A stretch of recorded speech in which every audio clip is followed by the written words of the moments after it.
So this video is not an Affixing 101 because here's the thing, like with Affixing Assistant and Simulator, if you use them hand in hand, you can easily tackle some of these questions. And you could most likely use this to your advantage and you can piece it out together. So if I use Affixing Assistant, what I want to do is use the third book, and since this video is talking about the ward resist abilities, I would want to type that in. So since I am familiar with the Japanese names and I'm using the Japanese Affixing Assistant, if you want the global one, I will have that in the description along with the simulator. If I want to figure out how to go and get a blow resist 3, the top section over here is how to make it. These are the various ways to make it.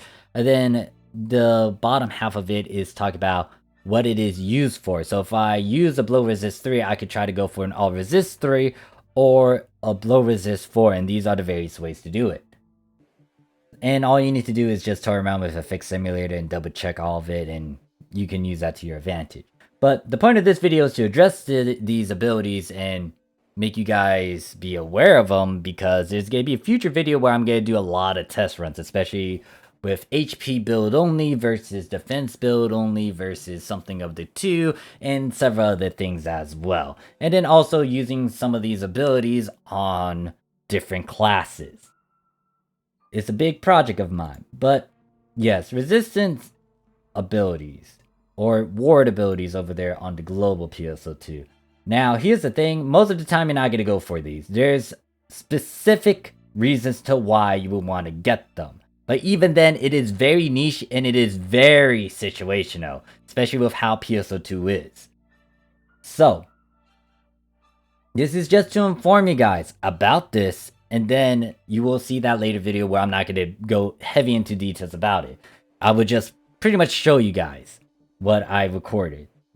So, here's the thing, when it comes to these abilities, you don't see them on weapons, and to demonstrate that, let's check the swords. You do not see that particular stat. It shows you the S attack, it shows you what it is required of, and shows you the SSAs it can hold, the SAAF, shows you the multi-class stuff, or what classes can equip it, but it does not actually show you the stat or info about a resist, because weapons don't do that.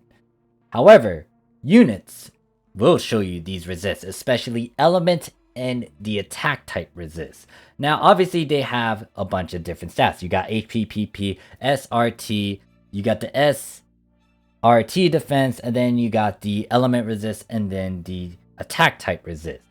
Now, this will be found on your second page if you check the unit or weapon, info. So here's the thing, the claws unit, for example, the rear piece, it has a good chunk of things, and it covers a good chunk of the elements. It does emphasize heavily on the attack. It is the highest, I think, out of all of the 13-star rear pieces.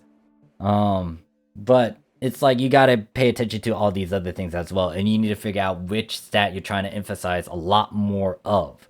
But yeah, the thing is, you see those certain stats, the resist stats down here. You see that it is a 3. Now, note that this is not a regular flat 3. It is a percent. This thing over here is also a percent. So if you see this plus 3, 4, 5, 6, 7, this is not just a 7. This is a percent. So,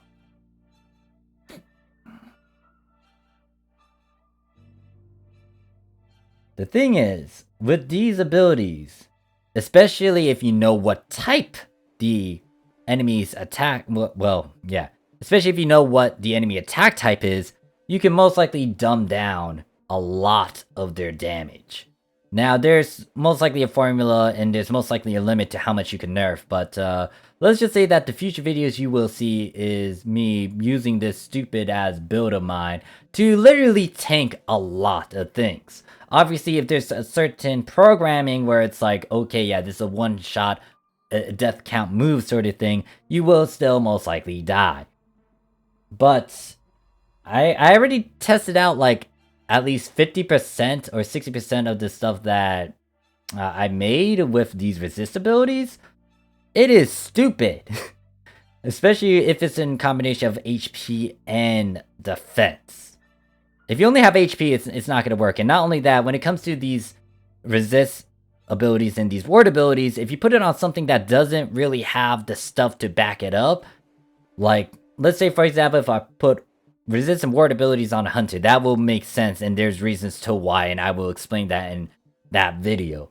But if I put this on, let's say, if I put this on someone like, what is it, a Phantom. Now, Phantoms are not going to benefit from this. Yes, it can nerf a bit of the damage, but you are still taking a good chunk of damage, and it's because of a lot of factors, a lot of variables, especially with the skill tree. Phantoms are gonna use PP to their advantage, and it is hinted at with that one skill tree, with that one perk in their skill tree. So it is best to emphasize on that particular thing compared to that of ward and resist abilities. And that can be said for a number of things as well, like instead of going HP, like you might want to go for some other things.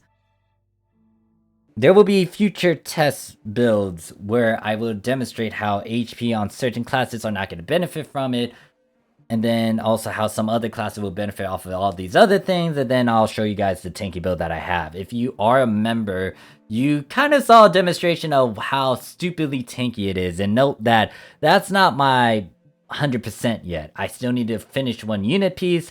The other big thing is, too, if I really want to be super tanky, like having a techer that have the right perks and stats as well, and the buffs that I need can also increase how stupid it is to tank some of these things.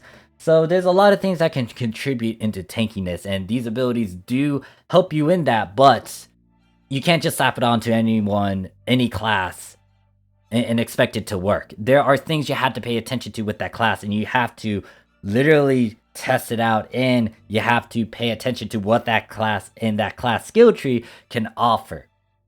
So that is it for this video. You're gonna hear me bring this up again later, and maybe in that future video, but this video is to address these certain abilities. Once again, it's not really a one-on-one, because once again, you can easily use the Affixing Assistant along with the Affixing Simulator to actually get these abilities.